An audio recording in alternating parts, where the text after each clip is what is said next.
I thought I'd do this little story time. It's just a little story time. I'm not doing nothing. I'm not going out. It's too cold. Well, I already got everything I need for the weekend. I'm going to hunker down. Anyways, I got to go get my hair trimmed. I was going to do it tomorrow, but I usually wait till Great Clips has their specials. They usually have it 4 times a year, and really, I only need my hair trimmed 4 times a year. And that's how I live that's my lifestyle. It's according to the Great Clips specials. You want to know how much it is for me to get my hair cut now full price? It's like over $40 for a trim. For very basic. Nothing fancy, not a style. Just trim. I used to be able to do it my own self, but I cannot do that anymore. So, yeah. $11.99 or $8.99, whatever the deal is. That is what I'm doing to plan accordingly. I'm going to plan accordingly and I tell everyone to do that. Just go in when they have their specials. Anyways, Valentine's Day is approaching. One of my favorite holidays because I love hearts. And when I was younger, we'd have in our class, we would decorate our little paper bags. If I close my eyes, I can still remember like it was yesterday. And we'd get them all prettified, and we would put them on the front of the classroom. Remember, underneath the blackboard, there was that molding or whatever, and you'd just tape it on with a piece of masking tape, and then your classmates would go around and they would put their Valentine's Day cards in your paper bag, and then you get to take them home. And if you were lucky, someone might put an eraser in there, or a pencil, or a piece of candy, or a sucker. And that was nice. And I like making the doilies. Remember the paper doilies? We'd make the Valentine's decorations with them. And I love retro and vintage Valentines. And I wish that I had kept my Valentine's Day cards, because that is something that is a real find when you find the vintage or retro stuff. And I remember my auntie on her vanity, someone had given her a heart-shaped box of chocolates. And it was gold and red, and probably said Happy Valentine's Day or something like that on the front. And I thought that was wonderful, that someone had given her a Valentine's Day gift of chocolates in a heart-shaped box. So one part of this story is very embarrassing. The other one, not so much. And again, I will never disclose names or locations of the people in these stories. These are just my stories. I'm an old lady in a midlife crisis. I'm just sitting here on a Friday night on my chair. Let me tell my dang stories. So anyways, I had it in my head, okay, that I was going to go with the, well, first of all, let me rewind. Sorry, I'm getting ahead of myself. I would listen to the radio at night. This was pre-internet days. You had to entertain your own self after dinner. So I'd go in my room and listen to my radio, and on the radio came the advertisement, or advertisement, depending on how you pronounce it, that the pizza joint, the local pizza joint, was going to have a heart-shaped pizza on Valentine's Day.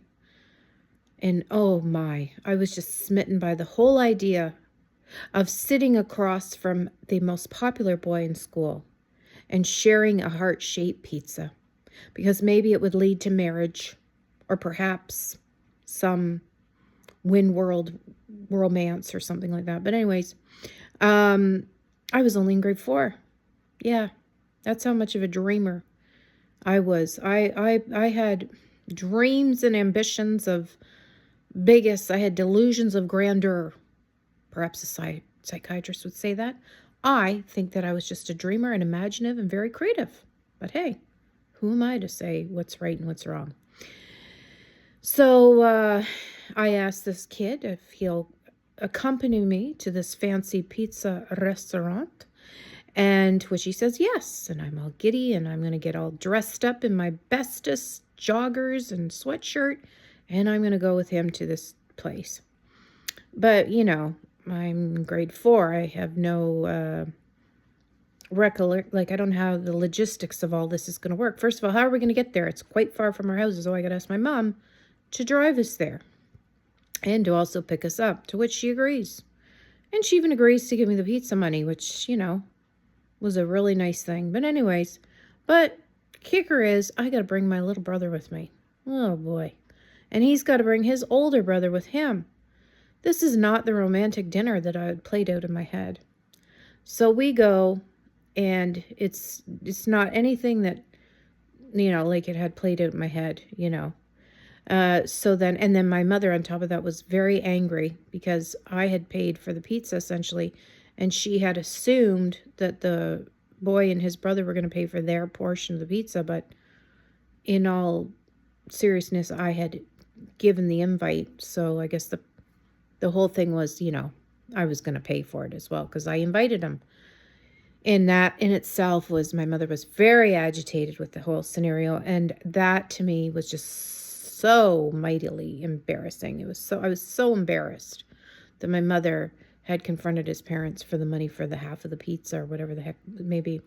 I was so embarrassed. I learned my lesson. I would never ask anyone out on a date because I was just too embarrassed by what would perhaps unfold next. But that kid became a famous actor. Could you imagine? So that's one little funny memory of my childhood and Valentine's Day. Just the fact that I was such a dreamer and I had in my head for a heart-shaped pizza.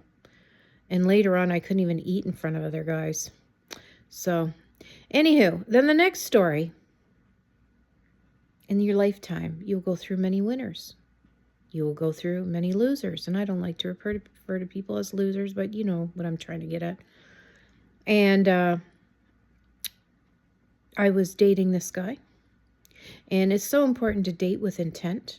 So if you're a young person, a young adult, don't always pick the person based on their appearance or what you think you can do for them or what you think they can do for you. And don't just date people just to date them. Try to find yourself a little bit before you try to find a mate. And even if you're not very serious about dating and you just want to hang out, be a picky person. Be choosy. I was listening to this guy tell a story about when he was younger, and he'd go and hand out his phone number to 100 girls, and maybe 20 out of those 100 would phone him. And I thought that's how kids were in our day. Boys, they, if they were mean and rude to you, that meant that they had a crush on you. If they pulled your hair, they liked you. Well, it's 2026. We're not taking that treatment anymore. And the same with the guys. It goes the same way. Make sure she's being respectful and treating you properly and not talking meanly and demanding to you, right? So anyways, I thought I fell in love with this handsome man. And Valentine's Day was coming up. And I thought, I'm not going to plan anything. I thought I'd let him take the reins and maybe whisk me away for a romantic weekend getaway. Or take me to a fancy restaurant. But hey, I'm a cheap date. Even McDonald's would have done. Would do, blah, blah. So, Valentine's Day comes around. And I figure he might have something up his sleeve. Maybe he's got a gift for me. I don't know. Not really a gold digger, but I would have expected a trinket or something maybe. But he calls me and he says, I'm not going to be able to come right now. I'll be there, but it'll be a little bit later. I have stuff to do. I said, oh, okay. No problem. I really didn't care, to be honest with you. It wasn't very upsetting. I'm not a person that bases their happiness on a holiday or gifts. But anywho. So I wait around and he gets to my house and I look at the time and I realize, well, it's probably just after last call. I don't remember what last call is because I don't drink anymore, but I would assume 2:30ish, 3. So I was like, that's kind of suspicious. But hey, I'll give him the benefit of the doubt. Maybe he was really busy at work or something else. So he hands me a flower, a single rose. And I figure that is very symbolic of our love. Very pure and simple.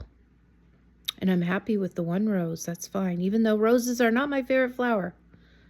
My favorite flower is a white tulip. But whatever.